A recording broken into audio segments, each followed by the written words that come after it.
kukavice, strahljivec, feigling, to mi liči na irski, leše, lešul, to je valjda turski, s ovom kvačicom dole, kodardo,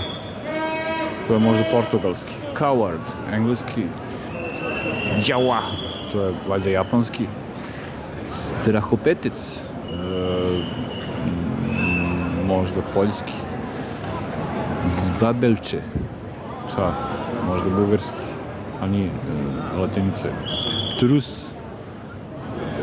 delje, to je vjerovatno grčki, pa onda kineski ne znamo, cobarde, wow, on nije kukavica, fegis, čorzu,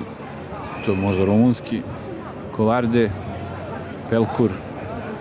fejing, bujaguz. Znači, sva imena Aleksandra Vučića na temu kukavice.